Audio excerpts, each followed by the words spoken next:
coisa. Há 20 anos atrás não era, né? Há 20 anos atrás não era. Por exemplo, dos trabalhos... O mercado muda, né? Como o mundo muda, os valores mudam, o mercado muda. Isso, o mercado muda. E outra coisa que é importante mencionar, a tecnologia faz a gente mudar mais rápido, tá? Faz a gente mudar muito mais rápido. Um exemplo, há 10 anos atrás, a gente não pensava em viver de rede social. Pensava. Quem pensava em viver, tirar seu sustento, seu ganho, seu dinheiro de redes sociais? Ninguém, gente. Entendeu? Quem não teve Facebook, quem não teve Orkut da vida, né? Nós, para quem é mais antigo, né? Quem não teve um Orkut da vida, era uma rede social, MSN, era uma rede social. E a gente não pensava nisso como meio de trabalho, não assim. A gente tinha a pessoa que produzia, mas não a gente, consumidor, como usar para trabalho. E hoje a gente vê pessoas que enriqueceram com redes sociais, seja vendendo seu produto, vendendo sua imagem, vendendo status, vendendo um monte de outras coisas, né? E isso foi de um tempinho para cá. Então, para a gente entender que o mercado ele é volátil, o conhecimento e a tecnologia faz isso acontecer muito mais rápido. Quer falar, Jorge?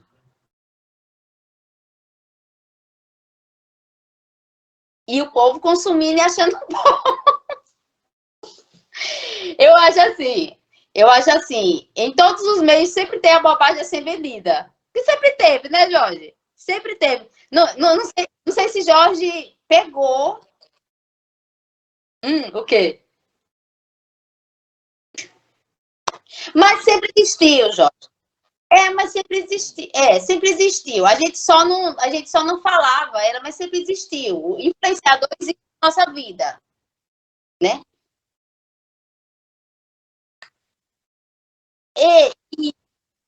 Isso. Pronto, eu vou tirar um exemplo. Olha que influencia mesmo, viu? Mas é justamente isso, por isso.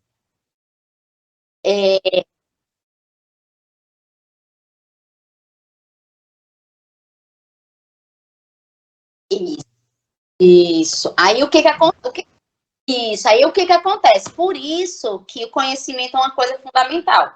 E quando a gente fala conhecimento de verdade, gente, né?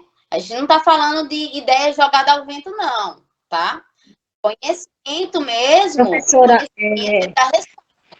Fala. Professora Érica, Espera, fala um pouco, Jorge. Só terminar, Maria. Professora Érica, eu tô com 50 anos, eu trabalho no ramo de alimento, trabalho como cozinheira há 35 anos. Hoje em dia eu sou chefe de cozinha num restaurante, né? Vou fazer já 1 ano e meio que eu trabalho nesse restaurante. Então, o meu chefe, meu patrão, que é uma empresa, ele exige muito de mim, ele exige muito a minha competência, porque todo dia eu tenho que renovar meus pratos, né? Porque eu tenho diversos tipos de clientes. Por que que eu optei pelo curso de gastronomia? Eu sempre gostei, sempre amei essa área de alimento. Várias vezes eu tentei fazer essa faculdade de gastronomia, eu nunca consegui. E agora eu tive uma oportunidade e eu estou fazendo o curso de gastronomia. Então, eu estou aprendendo coisas aqui com a senhora que eu não sabia que existia, essa parte de tecnologia na gastronomia. Eu não sabia que a gente tem que se adaptar a certas situações, certos comportamentos na gastronomia, na minha área, que eu realmente gosto de fazer, que é cozinhar, fazer comida. Eu não sabia que existia isso. Estou sabendo agora. Estou amando meu primeiro dia de aula, estou amando a faculdade, porque eu estou vendo que eu vou ter muito conhecimento, porque eu amo leitura, como eu falei para a senhora, né? Eu vou me adaptar a certas coisas que eu não gosto também de rede social, não suporto. Não sou amante de rede social. Mas eu vou ter que me adaptar à rede social. Tanto que eu nem tinha celular, eu tive que comprar celular por causa do meu emprego e agora por causa da faculdade. Então, eu vou ter que me adaptar a isso. Maria, Marília, mas, né, a gente, eu vou ser bem sincera, eu como todo, como todo brasileiro, como uma grande maioria de pessoas hoje em dia, né, tem redes sociais, mas eu não fazia uso. Eu era uma pessoa que, assim, de vez em quando tava lá, mas não era uma coisa para mim essencial, vamos dizer assim. É tanto que quando eu vim ter Instagram, acho que foi quando começou a pandemia, que eu fiz Instagram, eu não tinha Instagram. E outras, eu tinha WhatsApp. E eu não sou uma pessoa muito adepta de estar. Mas para mim, hoje, depois de um tempo, o que eu vi? A rede social é uma vitrine, gente. É uma vitrine que a gente faz consumo, né? Você pode consumir ou você pode gerar consumo para outras pessoas, seja de coisas banais ou de coisas como conhecimento, né? Para mim, o que foi a rede social, a descoberta da rede social, para mim, quando eu vi que a rede social ela era importante, eu consegui usar ela para o bem. Eu passei a trabalhar eu passei a trabalhar com violência contra a mulher, tá? E eu consegui acessar pessoas que estavam muito distantes de mim a partir das redes sociais. Pessoas que pediram ajuda através de redes sociais, pessoas que descobriram que estavam sofrendo violência porque viram um vídeo que eu postei. A rede social que muitas vezes aquela pessoa só utilizava para ver o que o povo estava fazendo, entendeu? Então, a tecnologia ela tem os usos, aquilo que você faz bem ou não. Por isso que eu digo que o conhecimento ele ajuda. Entendeu? O conhecimento ajuda você a escolher aquilo que está fazendo bem para você ou aquilo que não faz bem. Fala, Jorge, que...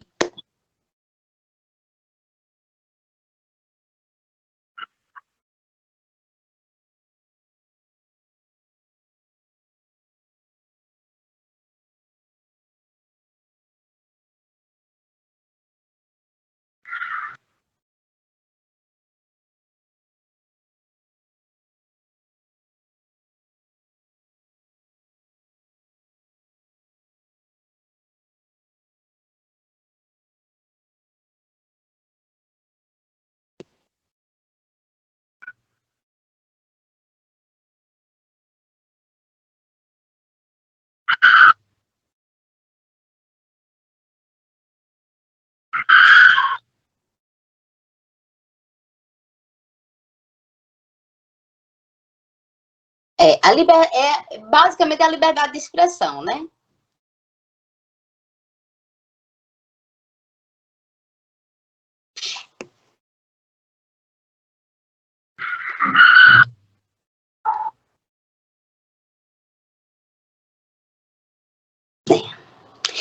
A problemática é assim, a problemática está justamente aí, né? Porque assim, você se expressar é uma coisa, você denegrir o outro é outra, né? Existe uma grande diferença nisso.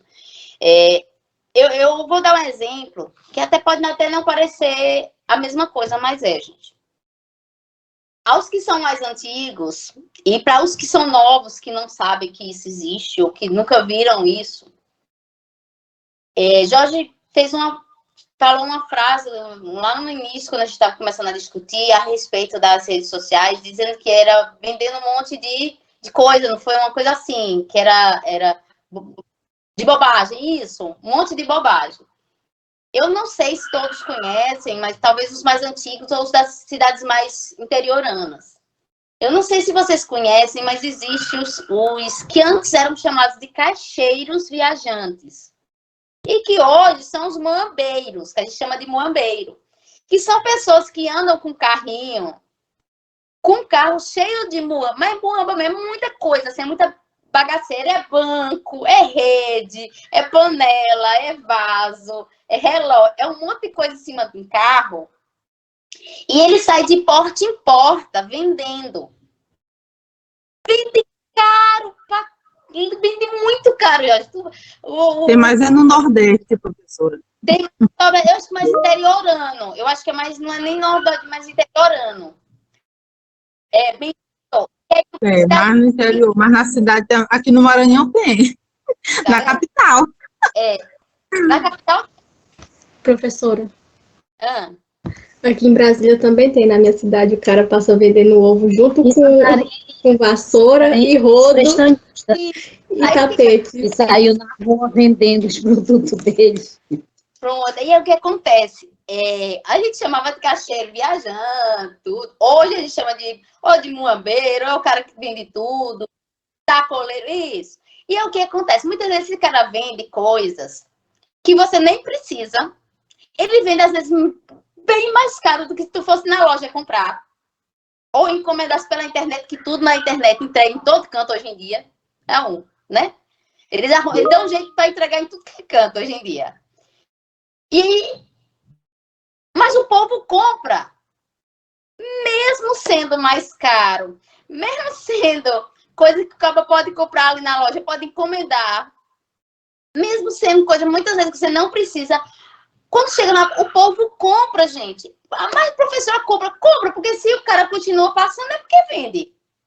Não é? Ele não vai passar horas e horas passando se ele não vender. Ele vende, gente. É basicamente o que acontece com a internet, com as redes sociais e com as lojas virtuais. Entendeu? Estão anunciando. Sempre vai ter o que não está precisando daquele produto e vai comprar.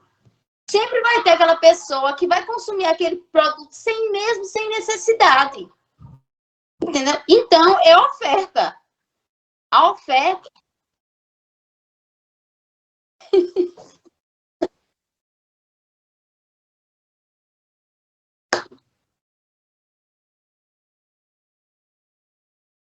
Exata.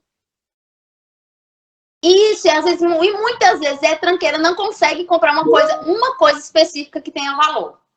Porque faz isso. Então, vamos lá, gente. Mas pra gente ter.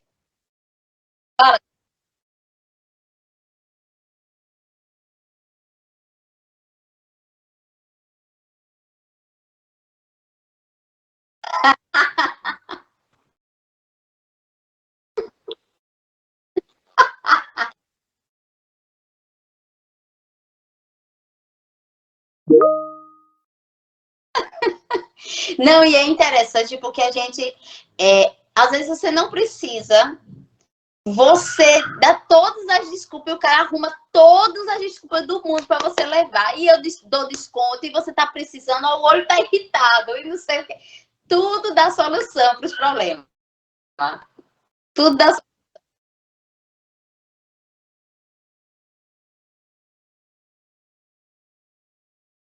Nossa.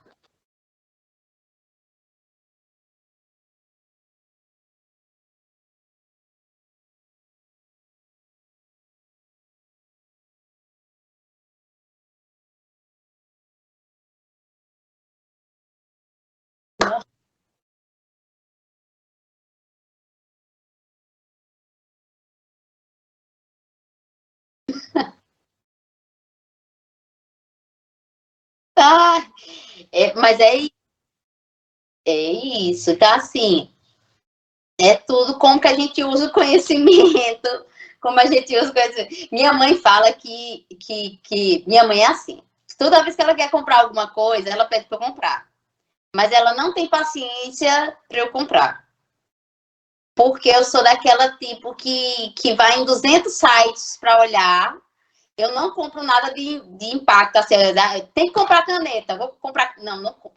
Aí eu vou, procuro, vejo quanto é que tá em cada site, não sei o quê, e faço uma medição de um mês, assim. Eu sou bem assim, sabe? Então, eu não compro. É muito, gente, mas muito raro eu comprar coisa por impulso. Entendeu? Hã? Aí eu faço. É por isso que. Não, é justamente isso. Aí, geralmente, quando eu venho comprar, já são 2, 3 meses à frente do que eu ia comprar, entendeu? Sempre é isso. Para vocês terem noção, para vocês que veem a minha cozinha, tá bonitinha, arrumadinha, né? Eu passei 6 meses não morando naquela cozinha para poder comprar, gente. Foi 6 meses analisando qual seria a cozinha, qual era a metragem, qual era o jeito. Eu sou muito assim, entendeu? Eu sou muito assim. Mas Mas minha mãe não, minha mãe é ao contrário. Minha mãe, ela compra na hora, depois de 10 minutos ela se arrependeu que comprou. 10 minutos ela se arrependeu e não usa. Pior, ela compra com toda a empolgação do mundo. Quando chega em casa, ela não usa, gente.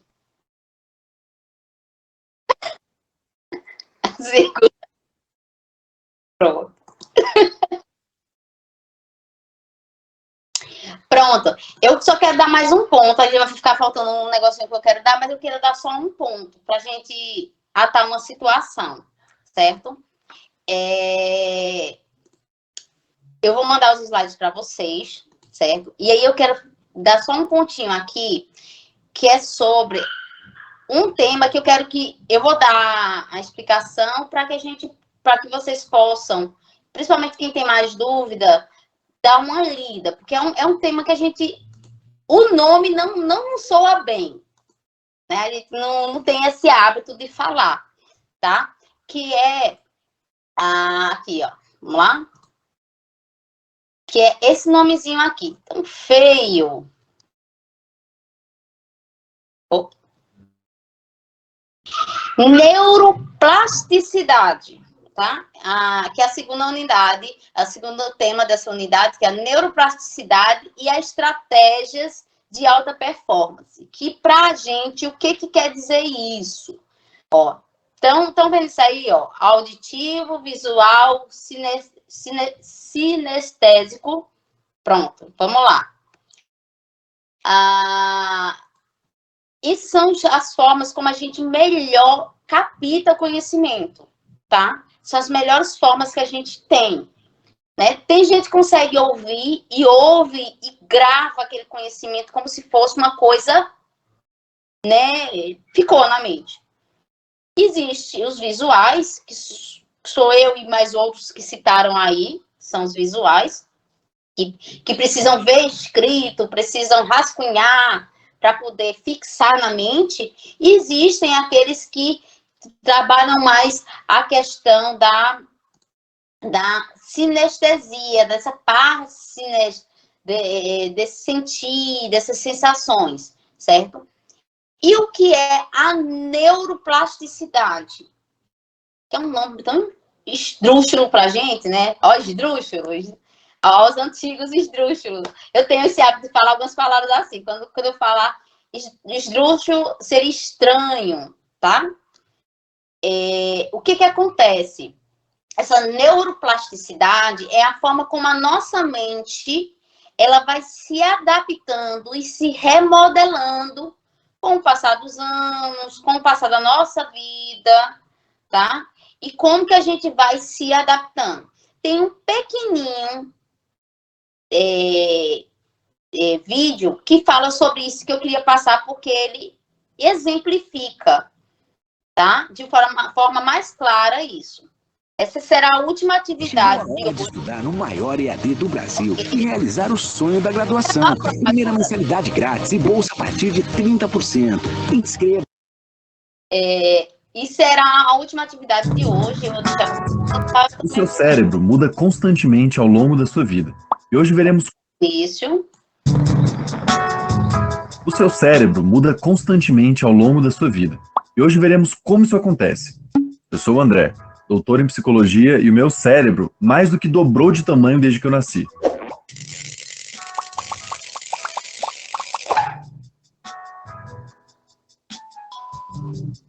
A Galera Psíquica é o nosso clube oficial de apoiadores e apoiadoras do Minutos Psíquicos. Eles têm acesso a lives exclusivas, aprofundando temas abordados, fotos e vídeos dos bastidores do canal, e a gente também conversa no nosso grupo secreto do Telegram. Clique em Seja Membro aqui embaixo para fazer parte da Galera Psíquica.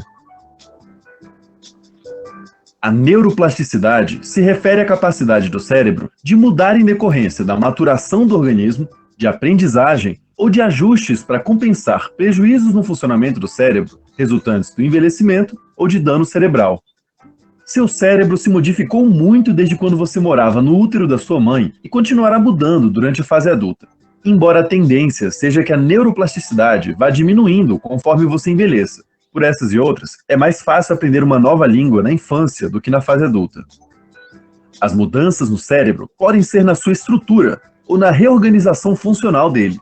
Quando a estrutura se modifica, isso pode resultar na formação de novas conexões entre neurônios, do fortalecimento de conexões já existentes ou do surgimento de novos neurônios, por exemplo.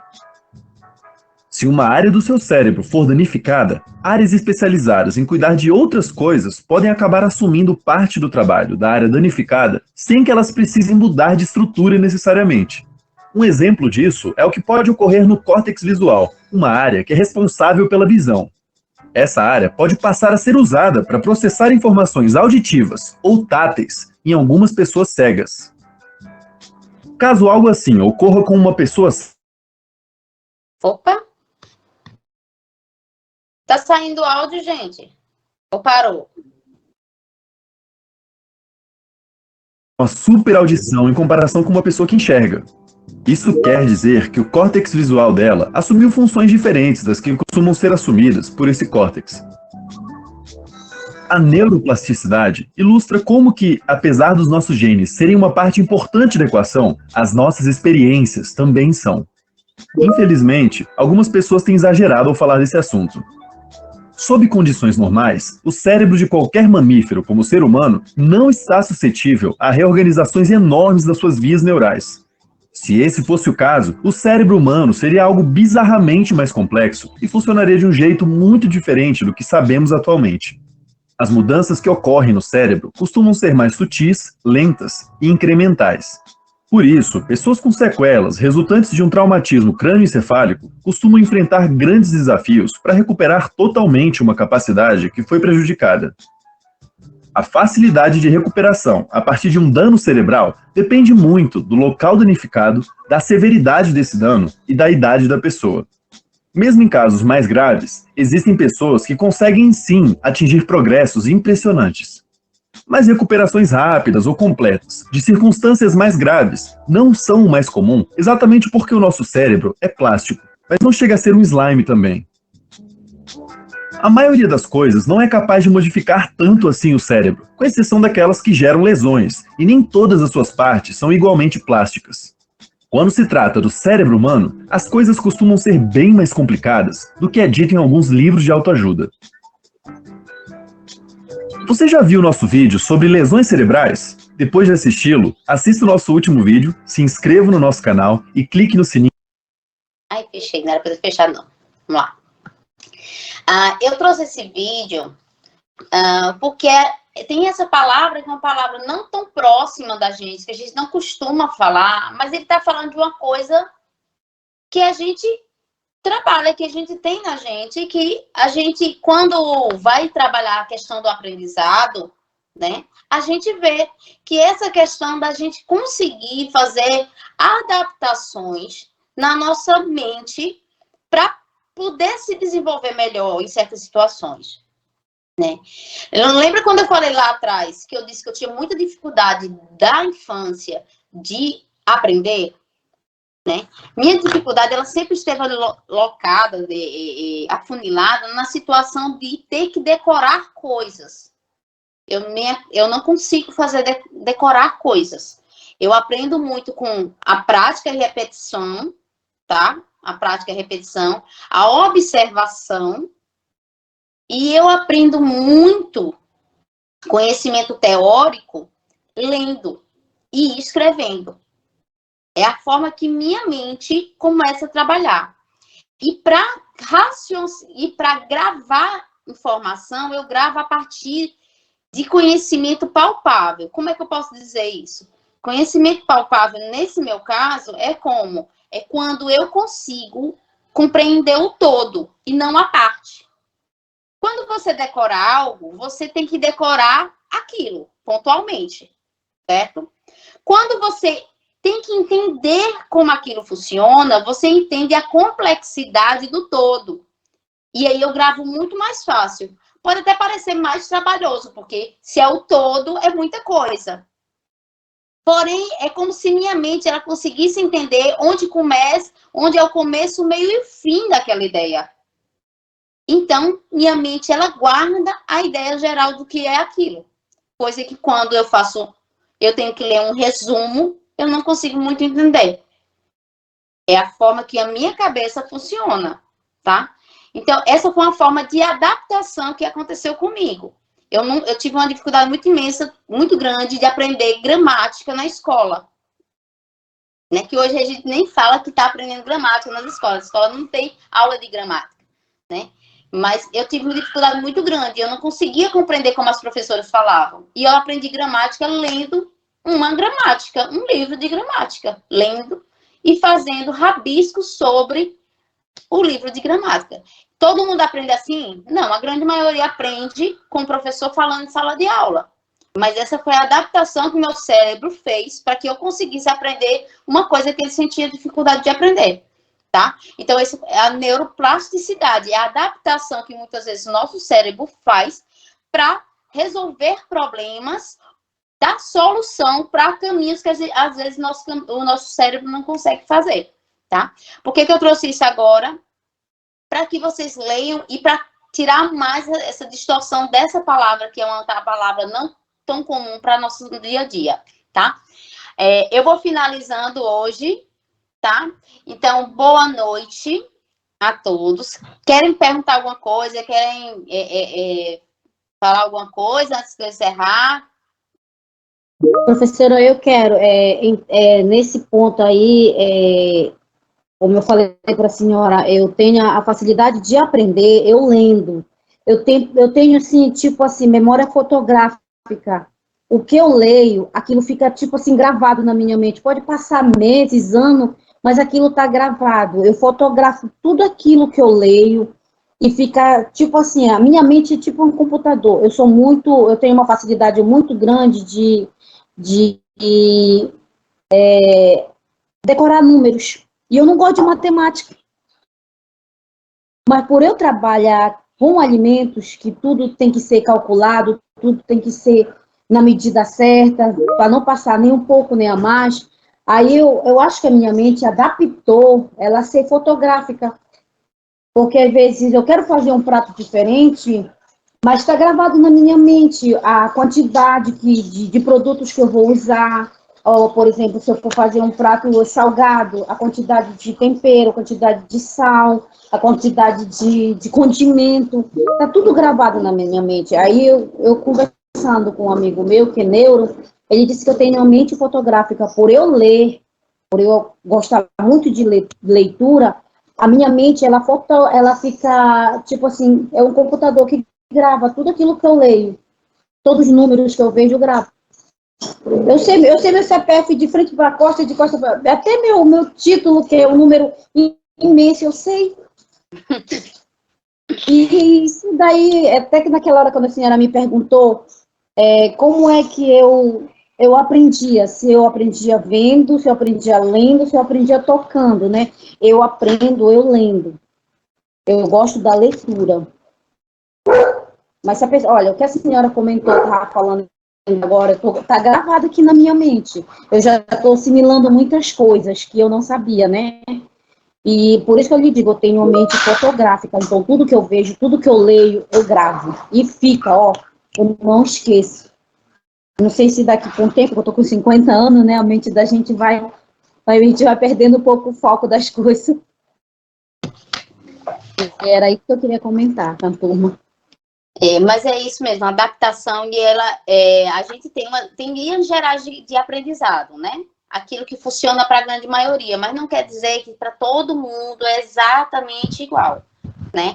E aí, por aí a gente tira um exemplo, eu vou dar o exemplo do meu filho, né? Um autista. O autista, ele tem é como se a mente dele funcionasse diferente da nossa mente. Nem necessariamente eles não têm menos conhecimento ou mais conhecimento da gente, mas é como eles trabalhassem diferente. Então, geralmente são mentes mais aceleradas, são mentes que não conseguem se separar do ambiente que estão, né? Ele, por exemplo, ele está aqui, mas ele está ali na sala, mas provavelmente ele está ouvindo minha voz, ele está acompanhando, sabe? tudo o caminhar, ele muitas vezes não dá atenção, que a gente pensa que ele não está ouvindo, mas não é, são formas de tentar se desvincular do que está acontecendo fora daquele mundo que ele precisa ou quer que aconteça para ele, entendeu? Gente, vou encerrando. Boa noite. Vírus. Quem é tipo um vírus? Vai? Boa noite, professora. Boa noite a todos os colegas de sala. Eita, Irlano. Boa noite, até a próxima aula. Boa noite. Boa noite, Essa vai... professora. Lembrando, Viu? aula segunda-feira, tá, gente? Certo? Essa é da atividade de 4 em 4, da semana que vem. Leiam os materiais, façam aquela análise que eu pedi a respeito da roda de competências, para vocês analisarem quais são as suas competências, né, que vocês têm desenvolvido ou que vocês precisam desenvolver para desempenhar bem o trabalho de vocês dentro dessa nova área que vocês estão se formando, certo? Eu vou mandar todo o material hoje para vocês, ok? Beijinho, beijinho, tchau, tchau. Não é a Xuxa? Ei, não é a Xuxa porque é ruiva, mas tudo bem. Tchau, gente.